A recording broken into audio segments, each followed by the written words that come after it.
Hello everyone, it's Teresa here from Bran Bloomworks, and in this video I'm trying to recreate Auntie Clara's Ghost Swirl Technique. As you can see, I have already added in the colloidal oatmeal as well as kaolin clay with the oils, and usually I would mix it with a little bit of water, but this time I forgot to do it, so I just tried to blend it in with the oils as much as I can with the stick blender. When I read Auntie Clara's blog, how she created the technique, she divided her recipe into 4, but because this is the first time I'm going to try her technique, to make it a little bit easier for me, I just divided it into 2. My recipe consists of olive oil, which I have infused 50 grams of chamomile and 50 grams of calendula petals, and when I strained out the herbs, I just added in the difference to create the total amount of olive oil I needed for my recipe. And so it is olive oil, palm oil, coconut oil, rice bran oil, castor oil, cocoa butter, mango butter, and shea butter. And this recipe is unscented. I will try again next time to recreate this technique with scents, probably lavender, so it's not going to move the trays that fast. And I also divided into 2 the lye solution that I used. In one bucket, it is 1.5:1 water to lye ratio, and in the other bucket, it's 2.5:1 water to lye ratio. I tried as much as I can to soak at a lower temperature, but with the hot weather, or with the heat wave that we had here in UK last week, it was a little bit difficult for me to get it at a lower temperature, so I just put the buckets in an ice cold water to get the temperature down. And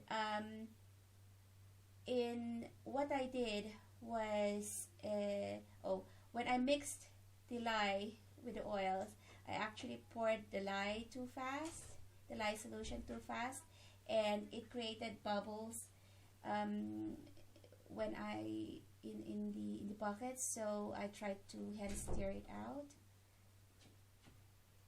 And what I'm trying to do is I am trying to mix it as much as I can. I will just hand stir it to prevent it from tracing too fast. So I am just going to use the stick blender in bursts and stir it with the spatula as much as I can to get into a very light trace. I tried to do the Taiwan swirl before, and so as you can see from this video, I am just using the hand blender sparingly, and just hand stirred it. I just blended it slightly into, just so that a little bit of the oils will be mixed with the lye.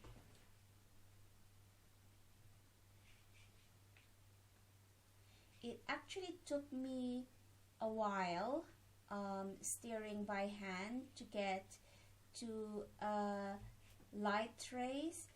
It's only because, as I was saying before, I tried to do the Taiwan swirl previously using the dividers, and I only blended it at a very, very light trace. But what I noticed was that it created a lot of ash on the finished soap. So this time I tried not to do that, so I wanted it at light trays, and I will see if it's going to get some ash.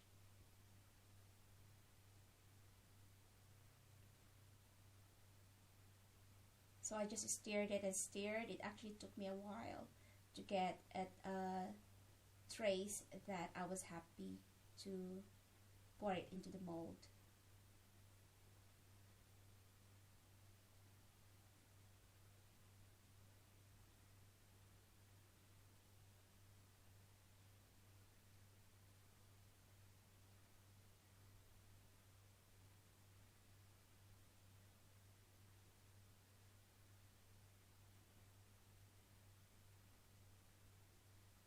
So as I poured into the molds, in hindsight, because the mold usually, what you call this, I usually use 60 ounces of oils with this mold, but the problem is where I didn't realize that, or I didn't take into account that when I removed the dividers, the butter would lower down, so it was not filled up that much. And thinking about it, I should have filled up the inner layers to the brim of the dividers, because it would have made the butter a little bit higher.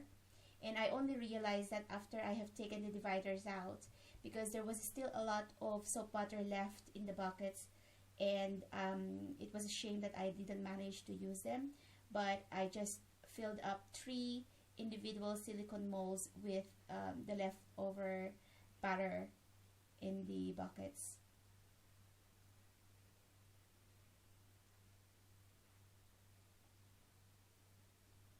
So next time when I will try this technique again, I would fill up the inner dividers to the brim, and then I don't have to scrape the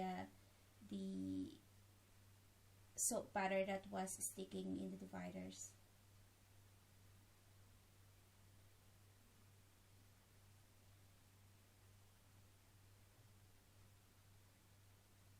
It's just a shame to waste that soap butter, especially if you're going to use essential oils to scent your soap. That's why I try as much as I can to save the soap butter.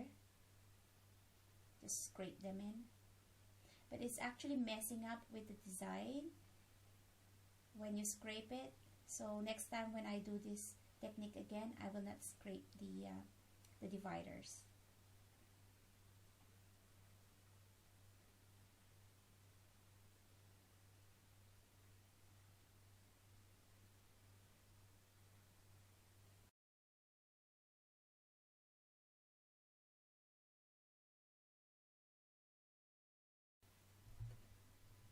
So I'm going to get you close to the mold and show you how I did the swirl. I first swirled it like the way you do the Taiwan swirl, but what I have noticed when I was doing the swirls is that I would have preferred to use a much thinner, the barbecue skewer, and I was looking for one here at home, but I couldn't find any. But the past 2 weeks we have been going out on barbecue, so most probably my husband was bringing the skewers to our friend's house, so we didn't have a single one. So lucky for me, I managed to find some unused chopsticks, but I was still not happy about it. It was a little bit too fat for me, because I wanted it to be a little bit thinner. So I just continued on up to the end using the Taiwan Swirl technique, and then remembering that Auntie Clara actually had, because I was thinking not to do a line in the middle of it, but remembering Auntie Clara's photos, I decided to do a line in the middle of the swirls. But my husband was laughing at me because he said that I can never do a straight line, as you can see, after I reached the end. And I tried to draw a straight line, but it went wonky in the end. But it still came out nice. Okay, in this cutting video, I have used the single bar cutter that I got from Russian woodworks or something. The only problem is it was my 13-year-old daughter and I who actually assembled this cutter. When you receive it, it is not assembled, so you have to assemble it yourself. And when I cut this soap, my husband, who was actually sitting opposite me, noticed that it was not cutting straight, and I cut it into 2-inch big bars initially, but it was not cutting it straight, so it was a little bit slanted, so it was a little bit wonky. And I just realized that it's either we didn't assemble it properly, or the string was not, we didn't string the cutter properly. So I just cut them into 2-inch bars first. My soap bars are usually 2.25 inches by 1.5 by 3.5 inches. But this time I just cut it into 2 bars, and it is I think all in total 14 bars or 16 bars.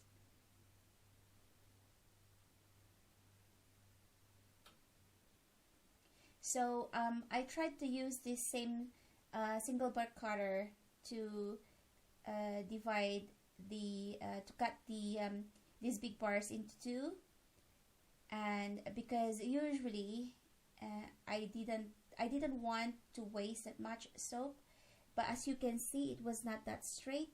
So when I used this same cutter, the other one of the 2 bars was actually bigger than the other one, and it was not as straight as I wanted it to. But looking at the video now, I could actually see that the guitar string was not that tight, so most probably that is why it was not straight. So I decided, with my husband's help, to use the tank cutter instead, because at least it is already it will divide the big bars into 2 1-inch equal bars. But it's really a shame to waste the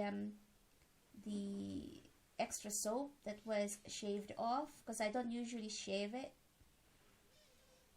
because I find it a shame to waste that much soap. It's handmade, so it has to be rough. That's my opinion. But as you can see, the swirl came out nicely. But when I looked at Auntie Clara's pictures, she has actually stated in the blog that there was this fine line that was created between the low water and the high water butter, but I didn't see that on mine. But what I did was that I followed her instruction on her blog, that I left the soap butter to thicken up a little bit on the mold before I put it in the oven. So I heated the oven first at 150 degrees, and I put it in the fan, on the fan heating, so that it will all be equal. The temperature will all be equal inside the oven. And when the soap butter was thick enough, That's the only time I have put it inside the oven. And I actually made this loaf, this soap, on the 26th, on the night of the 26th. I left it inside the oven on the whole day of the 27th. Take it out of the oven on the 28th, and I only cut it on the night of the 28th.